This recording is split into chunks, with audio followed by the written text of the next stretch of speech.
Hey, this is Brandon McManus, Denver Broncos Super Bowl champion, and you listen to The Scoop on alscoop.com.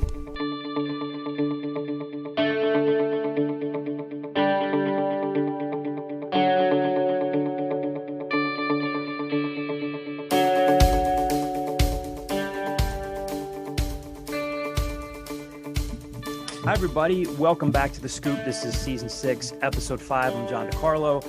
Sam Cohn and Sam Newman are with me again. And we have a guest for you this week. Again, we've been talking a lot about Temple's 2021 recruiting class, Zach Hicks, Hysier Miller, the two local guys to focus on. And with us this week, Temple fans my age are going to know this name, and they're going to be excited to hear from this guy. Julian Dunkley played 2 seasons at Temple before transferring to Maine. He knows these guys pretty well. We could probably talk to Julian all day. At least I know I could, talking about a lot of Temple memories. But Julian's been kind to join us here for about 15 minutes today. Julian, how you doing? I'm doing really well. Well, thanks for being with us. Just wanted to, there's, like I said, there's a lot we could get into, but what you're doing now with difference makers, getting these guys, working out with local players, getting them some exposure, that was really critically important for a lot of guys this summer, especially in the absence of AAU ball. But just tell us about the origins of that, how that came together, how you got into training players, and what made you want to just get into working these guys out and coaching them. Okay, well, after I finished playing professionally, when I finished up in college, was blessed enough to get an opportunity to play overseas in Europe. Then after I got done doing that, I got into college coaching. I coached at University of Maine. Then I coached at Quinnipiac. And then after I got done coaching, I wanted to kind of get into the development aspect of basketball. I lived in California for a while. I saw how development had really picked up over there with the training, and I just wanted to bring that kind of back to the East Coast at a high level. And I know there were always trainers around, but the combination of player development and also kind of like advising the high school players and helping them with the recruiting process was a little bit different than just training them. Me being a college coach and being connected with a ton of college coaches, you have those relationships. And if a kid can really play and you have a relationship with somebody, you can let them know like, hey, this kid can play. And you don't want to tell a college coach that a kid can play and he ends up losing his job or losing games. So they trust your word. So it's kind of like a stamp of approval when it kind of came from me, because I'm in the gym with these guys every day, sweating with them, and letting the college coaches know that I have relationships with, like, this kid can help you win a championship. This kid can help you win games. This kid can help you program. So I wanted to start my own program and kind of have that be the focus of, like, being that person that can kind of bridge the gap from the parents and the kids to the college coaches and actually make these kids better day in and day out in what we like to call the lab. Hey, Julian. Zach Hicks, of course, plays Camden Catholic for Matt Crawford, with Philly Pride for guys like Brandon Williams and Kamal Yard. You know him as someone who trains him and works out with him. Can you tell us a little bit about how you guys first met and how your relationship developed from there? Well, it's very interesting. One of my high school buddies, Chris Duckerty, he's a coach. He was coaching, I think he was coaching with like South Jersey Elite or something, like an AAU program in South Jersey, like a local program. And he's had Zach since he was in like 5th grade. And he's always telling me about this kid. Hey, Julian, there's this kid. He reminds me of you. He's like 6'6". He shoots threes. Always telling me about this kid. And then when the kid was getting up to being around high school, because we had already started training high school, college, and even pro players at the time. So Chris kind of like brought him to me. And Chris being a really good friend of mine, he trusted me to do what's right by that kid. And, when I met his parents, great mom, great dad, great kid. And the kid just worked hard, man, from day one. He'd be in the gym every day, never, to this day, he's in the gym every day, never scared to work on new things, always willing to expand his game. This is a kid that played JV as a freshman. You know what I mean? And then he made that jump as a sophomore to being, like a lethal weapon on that varsity team at Camden Catholic. And then, the rest is history, going into his senior year now. But Chris Duckerty definitely brought Zach to difference makers and trusted me to kind of put my spin on things and kind of help put him in the right hands. And then I was able to reach out to Kamal Yard, who I had a relationship with, and I just knew he needed to get a level of exposure nationally, and I knew Philly Pride would be the right fit for that, and they'd be patient with him and really work with him. And Brandon is a very close friend of mine. I know Brandon would really work with him as well.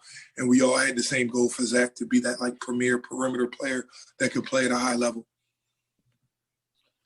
Hey, Julian, just switching gears here. In organizing the difference maker games, you also got an up-close look at Hysier Miller. We know he had a good season at Newman Goretti and helping them win the Philly Public League title, but it seems like his recruitment took off even more this summer in the runs that you organize. What have you seen from him?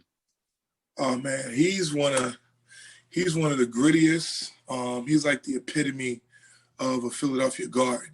He came to the runs and basically just wanted the opportunity, man. He's one of those kids that there's certain kids that I've come across that I call them "don't let you down" kids, and he's one of those kids that won't let you down. You can put him up against anybody, and he's going to compete, and he's going to scrap, and he's going to try to do everything in his power to show out and win and put his team in a great position to win. So that he set the open runs off the first week with like a 42-point performance and single-handedly carried his team to victory. And any college coach in the country that saw that stream or that footage that day, I think they weren't going to be hesitant much longer to pull the trigger on that kid because he really put himself in a great position by doing everything against a lot of top 100 players in those games.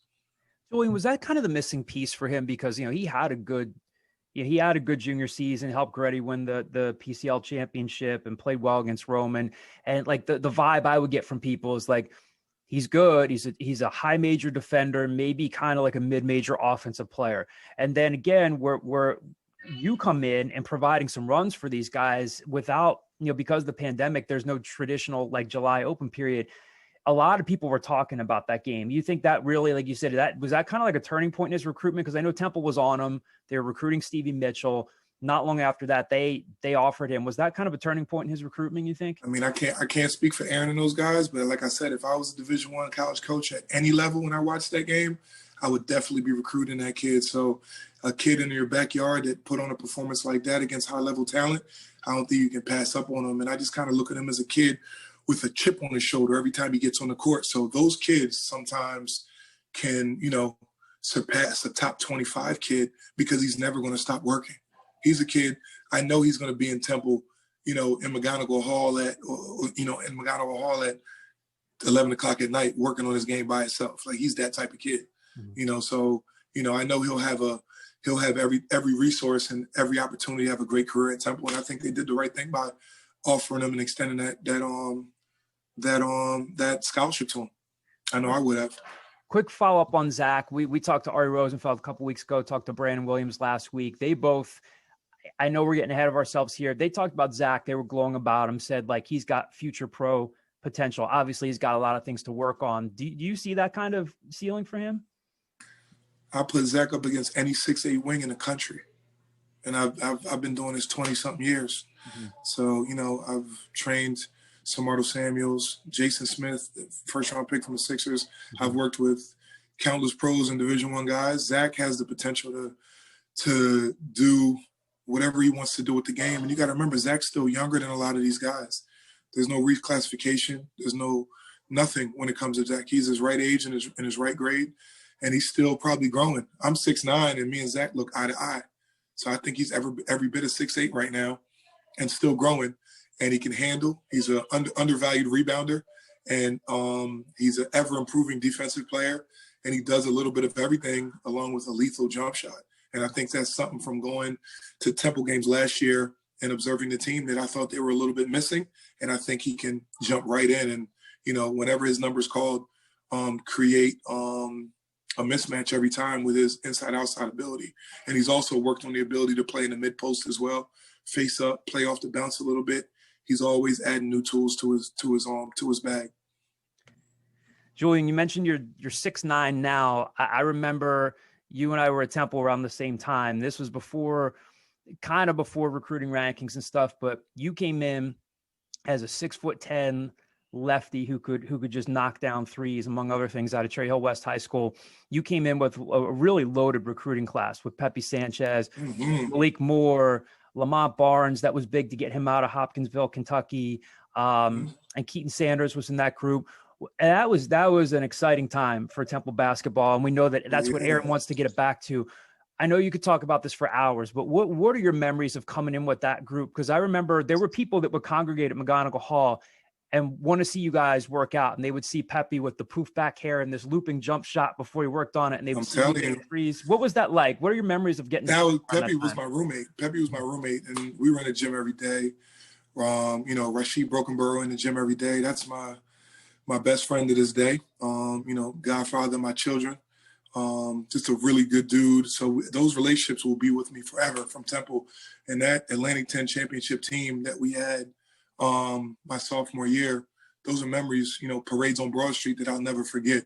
Getting a chance to play with guys like Lynn Greer, Quincy Wadley, Keaton Sanders, rest in peace, Marvin Webster. Mm-hmm. We had a great group of guys. And then to learn from some of the OGs like Mark Jackson and those guys, getting a chance to play with him for a year was monumental. To learn how a pro really walks, learn how a pro really moves, or how a pro trains. Mark Jackson was the epitome of that my freshman year. So, great memories from Temple, winning a championship, doing some great things there. I'll never trade those memories, those J&H memories, for anything. One last question for you. Again, hopefully we can have you on another point, because there's so much to get into. I mean, you played for Chaney, you played for John Chaney, you played for another good coach in John Giannini when you transferred to Maine. We have one mailbag question for you here from one of our readers, and a bunch of people want to know what it was like to play for John Chaney. Green Street Owls, this guy's screen name here. He said, could you share a favorite memory from practice, and a crazy John Chaney memory? I know you guys get asked these questions all the time. I'll give you one, man. I mean, I leave the names out of it. Names to be said at another time, or maybe never said ever. But he would just have great stories, man. Like saying he'll pick a guy out, and I remember this one guy. He's made a mistake in practice, and he said, "You're the type of guy that'll be on a boat, paddle with two paddles, have a paddle in each hand, get tired, be lazy, throw one paddle away, and just paddle with one paddle and go in a circle for the rest of your life, because that's how dumb you are." Like Coach Chaney would have the most amazing stories. They'll be hilarious. And, being there for 2 years, sometimes you start to hear them repeat, but they're always just as good as the first time you heard them the first time. So, it was great to get a chance to be mentored and coached by such a Hall of Fame coach like Coach Chaney. And I also want to give some recognition to, the reason why I went to Temple was to play for Coach Maloney.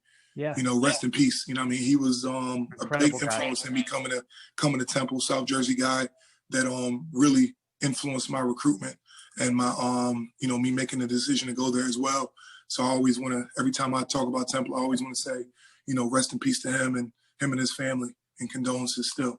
Yeah, he was a tremendous assistant coach. The people who are listening to this podcast know who he was so instrumental to John Chaney's success and influential in your life too. Julian, we know you got to run. I think you said you got to actually go and work out with Zach. Got to go get those guys. Get those guys ready. Hopefully we can maybe do this again somewhere down the line. Part two coming up. We can do part 2 anytime you want, man. We'll plan it and put it together. All right. Sounds great, Julian. Thanks so much for your time, and we appreciate it. Thank you. Peace. Thanks, Julian.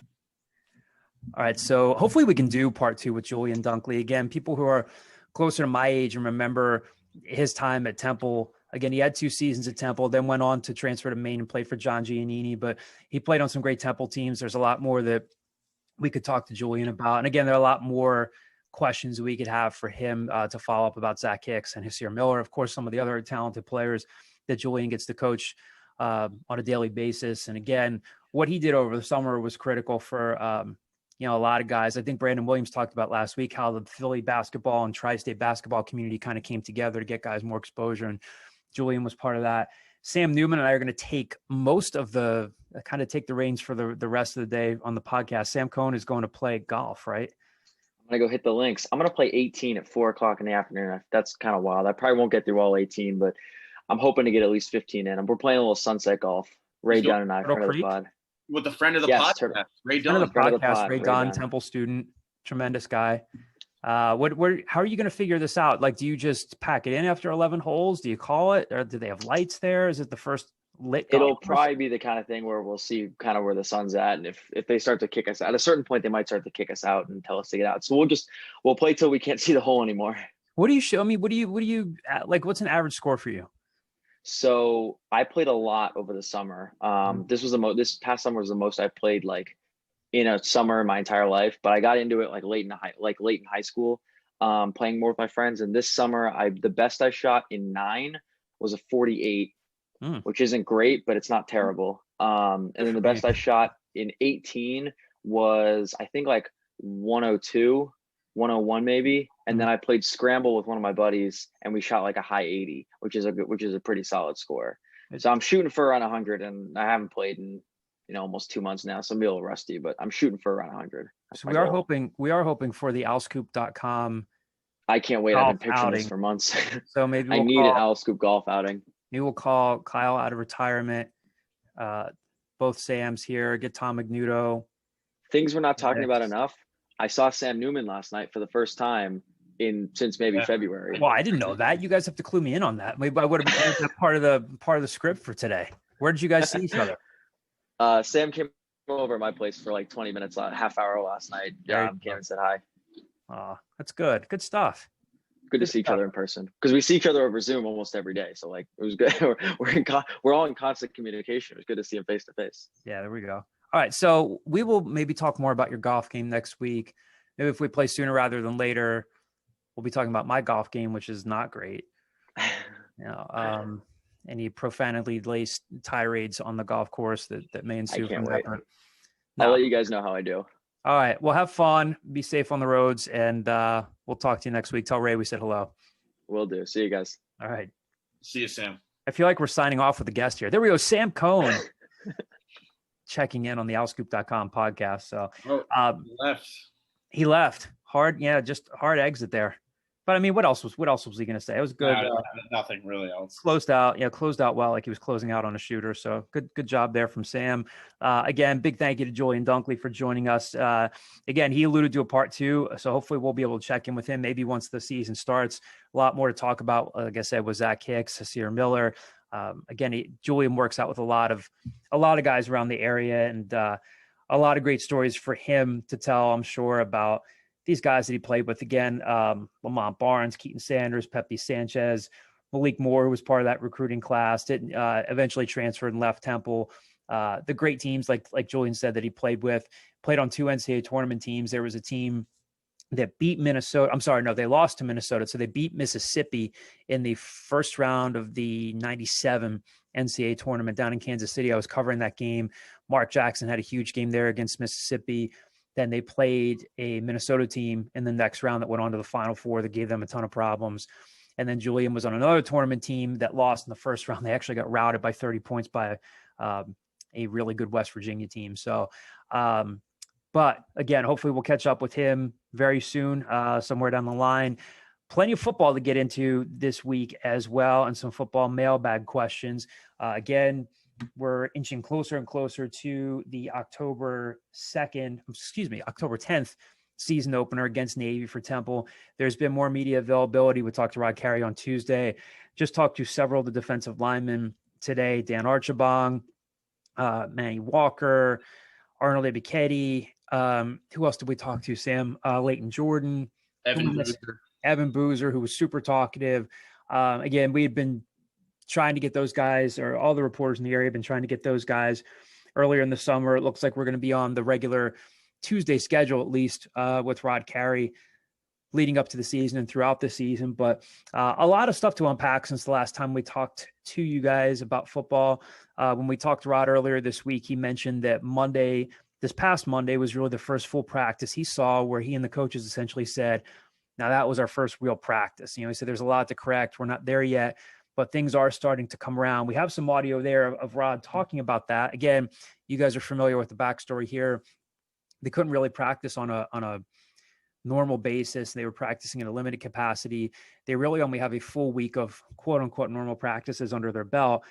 Rod said that this past Monday, again, was the one that really felt the sharpest to him. So here's Rod Carey talking about that.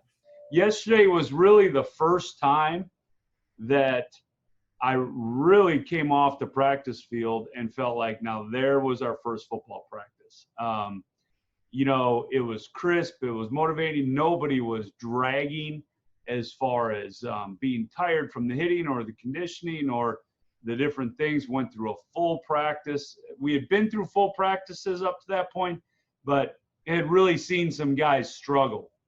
And combination of all those things, right? We hadn't done that yet.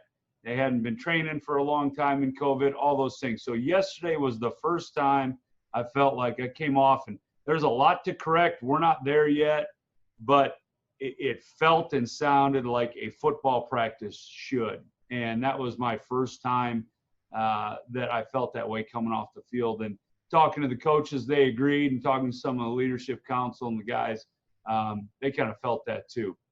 All right. So obviously in a preseason that's been anything but normal, Temple's really only had a week of more traditional preseason camp practices. And there again, you have Rod Carey saying that this past Monday was really the first one, as he said, that felt like a real football practice. I went on to ask him about, now that you've had more of a normal practice, who's starting to pop, who's starting to stand out to you, whether it's some of the veteran guys, some of the new guys. He mentioned Dan Archibong, who we had a chance to talk to today. He mentioned Amir Tyler, their veteran safety, a single-digit guy now, Arnold Ibiketti, Jaden Blue, Anthony Russo, Brandon Mack. He said that those are some of the guys that have been there the entire time that really haven't been, as far as Rod said, haven't really been affected by the virus, haven't really been affected as far as we know. And the what he told us today, told us back on Tuesday, they really haven't been affected by contact tracing or anything like that. They've managed to stay healthy. Michael Neese, the Dayton transfer, CJ Perez, they've had all the reps there on the offensive line. They've been mainstays. He mentioned Isaiah Graham-Mobley, Will Kwenku. Rod did mention on Tuesday that they have been hit a little bit on the offensive line. He had talked about how things have been a little unsteady there just because the offensive line has been affected a little bit by contact tracing. But he said, we expect those guys back. It's just part of the process. And I'm sort of paraphrasing here. Sam, I can't remember which player mentioned it today. I think I can't remember if I asked or somebody else asked one of the defensive linemen about the offensive line. And one of the guys mentioned that Neese had been taking some snaps at tackle too, and talked about his versatility. So that could be a situation where Neese was bumped out to tackle for a little bit just because they needed somebody there. But I mean, I think those guys are going to be, critically important. Neese, of course, was a really good player at Dayton. CJ Perez, Northern Illinois transfer, knows the offense. Is he Matt Hennessy? Probably not, but is he still pretty good? Is he a capable replacement? Probably. So that's part of what Rod talked about on Tuesday. He did talk about the fact that he might put tackling on hold for now because of some guys being out due to contact tracing. Once he has the bodies back, he's leaning toward doing it. Talked on Tuesday about how right now they're testing once a week. They might start testing twice a week in the coming week. And then game week, as I believe Mike Orozco said the American would do, they'll test 3 times a week during the week of a game. All right. So actually, as I recall, it was Ifeanyi Maijeh who said today, I believe it was him talking about the offensive line. And he mentioned that Michael Neese had been seeing some time at left tackle or right guard.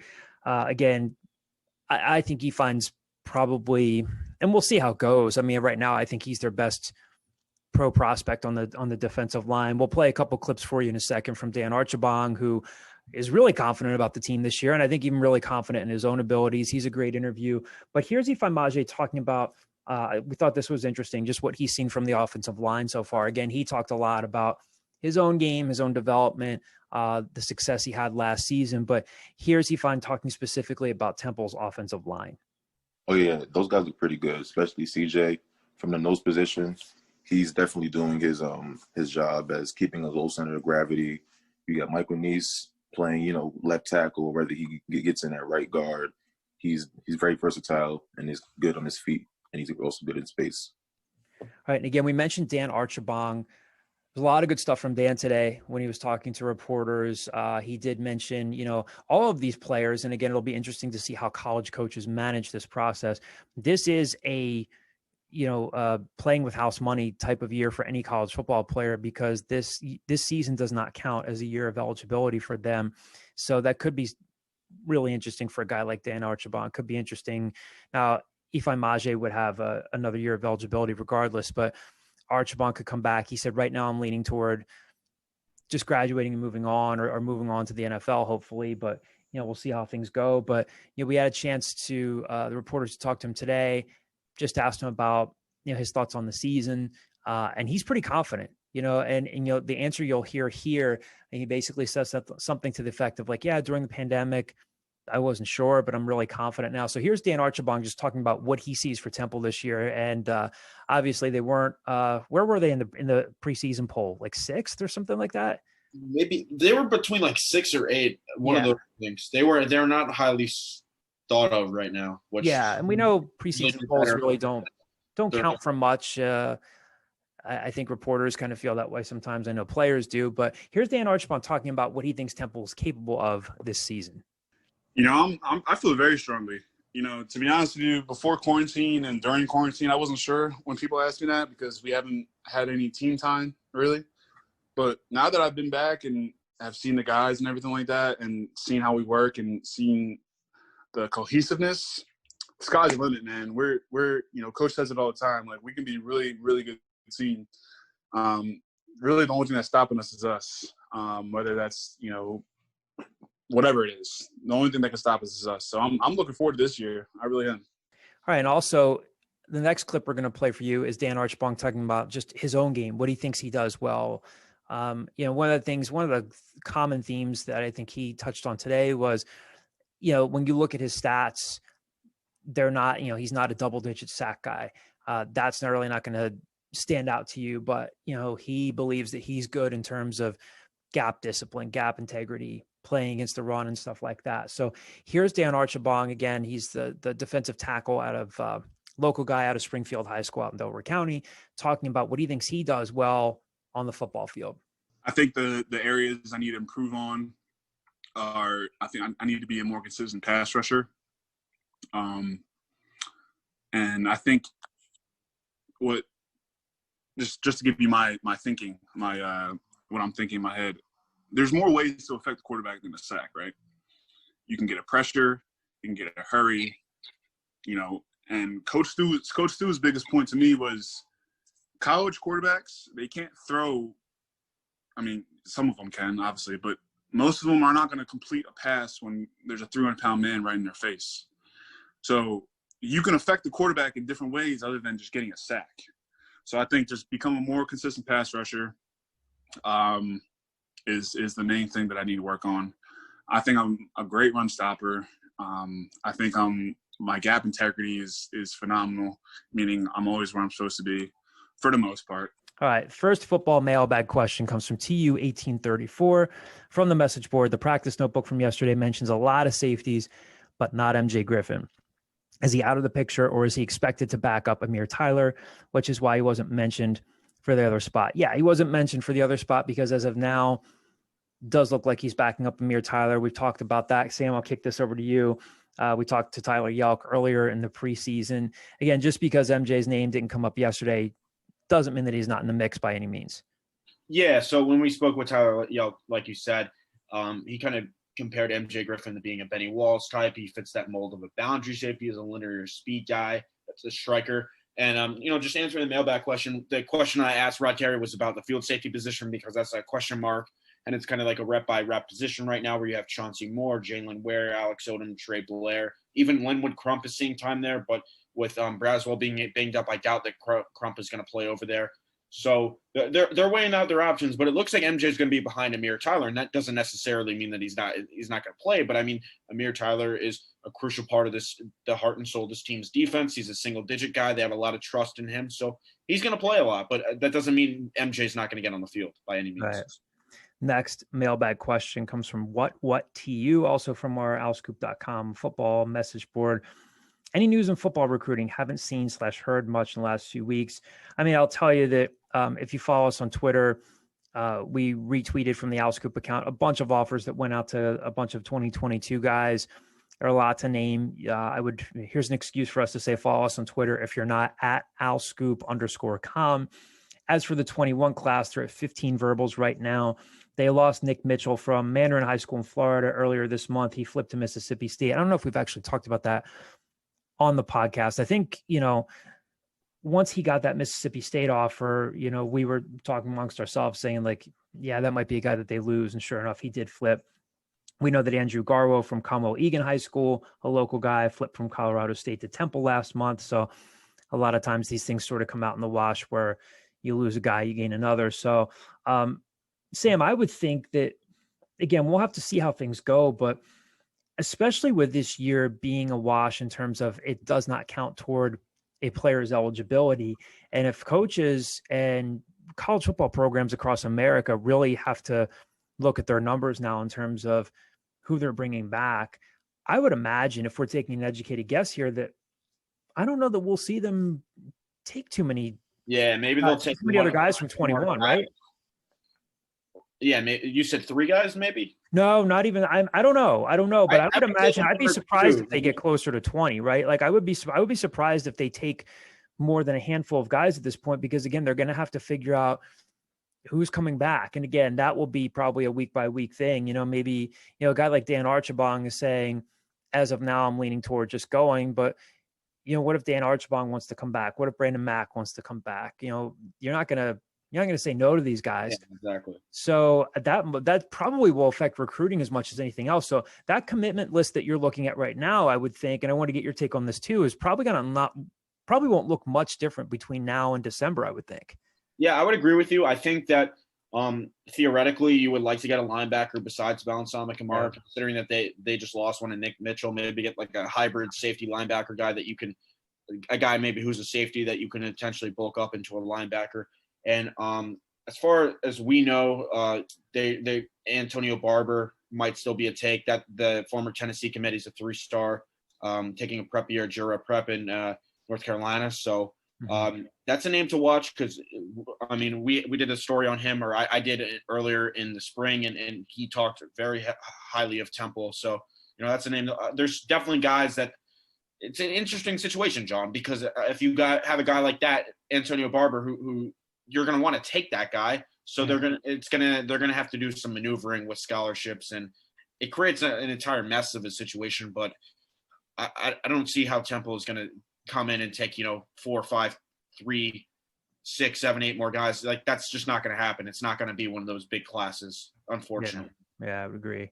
Last question here. And we want to say, we know that a lot of you did submit mailbag questions for Julian Dunkley. We only were able to talk to him today for about 15 or 20 minutes or so. Actually was running over to work out Zach Hicks from what he told us. So just a reminder that we will try to get him later on in the season, because again, there's so much to talk about with Julian, and we appreciate his time today. So didn't want you guys to think that you're blowing off your other basketball mailbag related questions. There were some good ones there. We just didn't have time to get to them.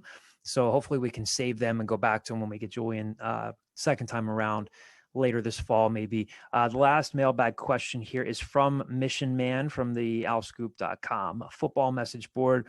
His question. So here we are, less than 20 days from our season opener, with all the players anxious and trying to show what they've got. I'm thinking that there might be a couple of situations where a player who's never started here is clearly outplaying someone who has. Can any of you think of a situation where a returning starter was bumped in the opening game for that reason? I can't. So, for example, how seriously can we take a reported scenario like an improved Anthony Russo sees competition in Al's quarterback room, which was one of our headlines? So I would say you can take it seriously. I'm going to play this clip from Rod Carey. This is from his session with reporters this past Tuesday. And he was asked about the quarterback room, and he was taking a question about Real Mitchell, who they really like. We've talked about that. We talked about him last week. So we'll play this clip from Rod, react to it on the other side. But this is Rod in his own words, basically saying, yeah, sure, Anthony Russo is our starter, but doesn't mean he's not being pushed. I think I talked a little bit about this maybe a week or two ago, and now having more information, our quarterback room is way better than it was last year. And that's no slight to the guys who were there last year, but Trad's improvement and then Real and what he brings has pushed Russo.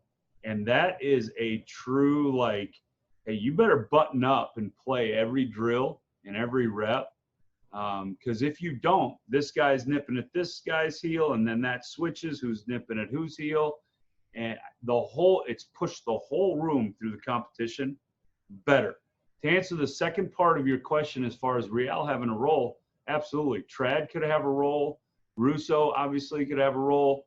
I would like not to have to play two quarterbacks. I would like to play one.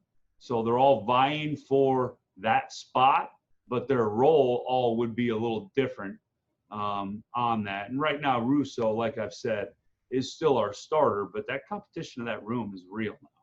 All right, there. So if you listen to Rod, I've talked about this before, Sam. I don't know if you feel the same way. You know, I've covered a bunch of different Temple coaches: Al Golden, Steve Adazio, Matt Rule, Jeff Collins. I can go back all the way to Bobby Wallace. But you know, now we're talking about Rod Carey. I've said this before. I think Rod, when Rod and his staff first got here, some fans would say, "I wonder what these guys are like. They're from the Midwest. They're not Philly guys. Are they going to connect with fans?" So on and so forth. I think Rod's been pretty genuine. I think he's pretty genuine with reporters. Of course, no coach is going to completely just let their guard down and say, here's exactly what's going on at the time. But I think Rod means what he says there. I think that they are very much committed to, and he's mentioned this in previous sessions with reporters, finding different ways to connect with Anthony to make sure he doesn't get in his own way. You heard him say there, yeah, he is our starter, but doesn't mean he's not being pushed. I think he's being pretty genuine because they are happy with where Trav Betty is right now. And it's, as Rod said last week, he's kind of right where he needs to be in his progression. Real Mitchell, there's a reason why he was recruited to play at Iowa State. He's got some athleticism. He's got a strong arm. He can run. And I think that they really do like their quarterback room there. I think that's a genuine way of Rod Carey answering the question. If you go back to a guy like Jeff Collins, if you remember in his first season at Temple, he kept saying multiple times that multiple quarterbacks could play at Notre Dame in their season opener. They go out and lose 49-16. And Jeff ends up saying, you know, I was probably a little too much with gamesmanship on my part. I probably carried it a little too far with the quarterback battle. So he ends up coming back and kind of eating crow. I don't really think that that's Rod's style. So if he says that Russo's the starter, but he's being pushed, you know, I would take him at his word there. So I don't think that those guys in this staff mince words too much there. Sam, I don't know how you feel about this one. Well, I just wanted to jump on what you were saying about Jeff Collins. Got a quick funny story. I remember being, you know, a sophomore not too long ago, but coach sports editor as the Temple News. And one of my first press conferences post game asking Collins about the quarterback situation because Frank Newtile didn't play well. There's Buffalo. And I was like, is he going to be your quarterback next week? And he's like, we have 3 great quarterbacks in this program. And then Anthony Russo, of course, ends up starting. There's Maryland the next week, and the rest is history. Yeah. But to go off your point, Rod basically said he doesn't want to do what he did last year and play Anthony Russo and like they played Russo and Centeo. So maybe that package deal might be on the table once they get further on the season, but it seemed like they're not even thinking about doing stuff like that. And I think Russo's leash is going to be a lot shorter this year, and that's not really surprising. He's flat out said the quarterback room is a lot better than it was last year, and that's just it's not an indictment on the players from last year, but it's Real Mitchell is, like you said, Iowa State guy came in, and Trad is at a whole nother level that he was last year. So Russo, he's obviously processing the offense a lot better. The decision making remains to be seen, but you know he's got guys on his tail, so. I think obviously he's your starter, and if he plays well, there's Navy. He's going to play in week 2. It's just it might honestly be a week-to-week thing right now, and that's just the way it is. Yeah. So again, to answer your question, Mission Man, yeah, I think there's some legitimacy to it. I think that's more Rod's style. I think if we're talking about year 1 of Jeff Collins, I might be giving you a different answer to say, no, what you're hearing there is a lot of coach speak. Again, any coach is guilty of coach speak, but I think in Rod's case, I think he's a lot more pared down, a lot more genuine than maybe, you know, Jeff Collins in his first year. But good question. But I think that's where we will weigh in on that. So that will do it for this week. Again, big thank you to Julian Dunkley. Big thank you to Sam Newman for sticking with me. Sam Cohn is somewhere out on the golf course right now, having fun, enjoying this fall weather. Again, maybe we'll get an owlscoop.com golf outing at some point soon, but appreciate all of you guys listening and tuning in this week. Sam, any closing thoughts, any words of wisdom for us? Not really. I don't like when I just put you guys on the spot and you put me on the spot there. You give me this look like what? No, I really don't have anything to add. You have to go back and watch Saturday Night Live, the Barry Gibb talk show. Have you ever seen this? Have we talked about this before? Where Jimmy Fallon and Barry Gibb? I don't think we have. No, I don't think we have. You got to go back and watch it. Jimmy Fallon is Barry Gibb from the Bee Gees, and he keeps looking over at Justin Timberlake, who's playing the late Robin Gibb, and he says, "Robin, do you have anything to add?" And he just says, "No, I don't," in a half British, half Australian accent. So I don't know. I feel bad. I feel like I'm putting maybe Sam and I got to start doing that when you say it. Then we'll should, yeah, on our accent. Yeah. So I'll stop putting you guys on the spot at the end of the podcast when you're tapped out. But I think we could have like just something maybe on the list just to talk about. Just shoot whatever at the end, just like favorite whatever. Yeah, actually, we do have several things that we want to get into with you, John, and you can just throw a curveball at me. So, but yeah, thanks for sticking with us for another week, guys. Thank you again to Julian. Thank you for all your mailbag questions. Again, real sorry that we didn't get to a lot of them. We were kind of just pressed for time, but we will save them for the next time we talk to Julian Dunkley. Appreciate you guys tuning in, and we'll talk to you next week.